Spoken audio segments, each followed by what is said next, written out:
Kevin. Welcome to Relationship Ready. Today, we're going to talk about emotional expression.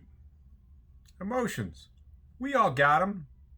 We all express them, whether we want to or not. Different levels, different intensities, different times of day, different circumstances. So, let's take a moment.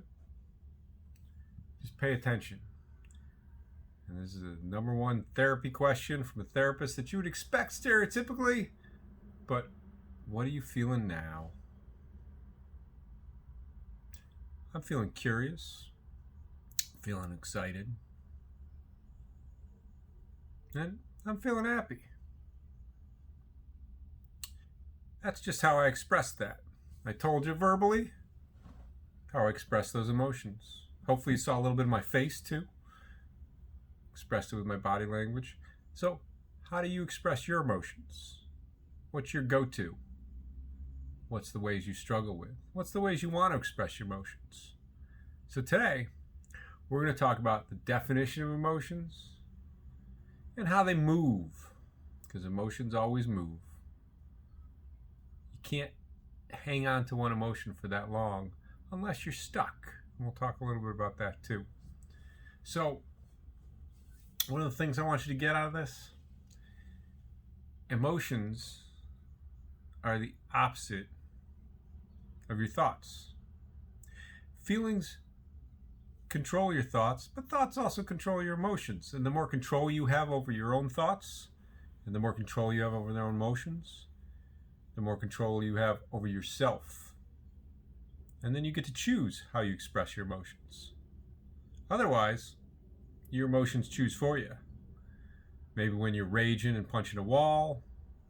Maybe when you're screaming at your spouse. Maybe when you're shutting down and going, I can't deal with this anymore. Maybe when you're locking yourself in the bathroom and reading a book to get away from it all. Or watching a meme or getting online. Those are all ways in which we let our emotions go into us. Because emotions go two ways. They go in or they go out. When they go out, that's the expression. That's the thing we're talking about today. There are healthy ways to do it, and there are destructive ways to do it. So, the better we work on expressing them, the better off we are. So, what is the definition of emotion?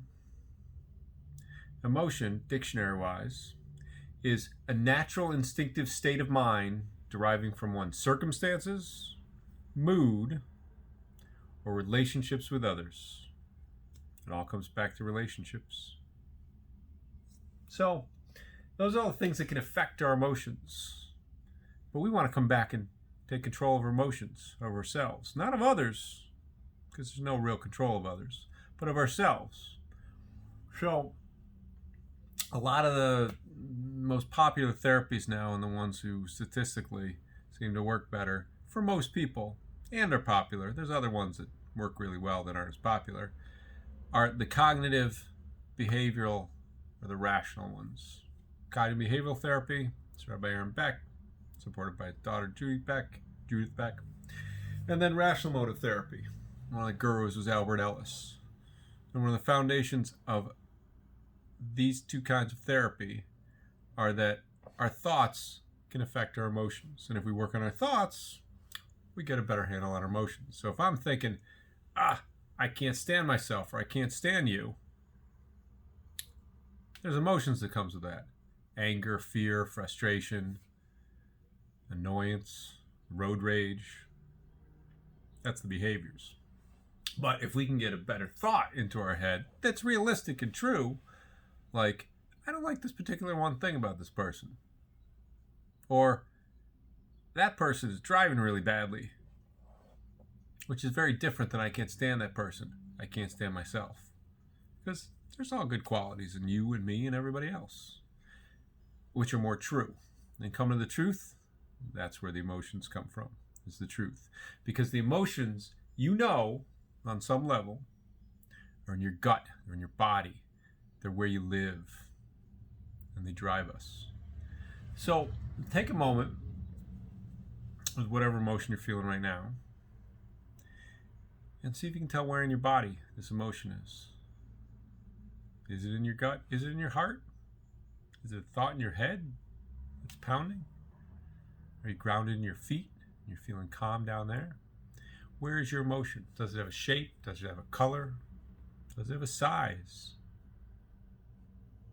Does it grow? That's where the intensity comes from. Those are all different parts of emotions.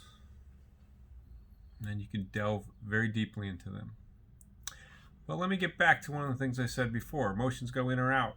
So when they go out, you express. I'm feeling sad. The tears come rolling down your cheek. Those are expressing, getting them out.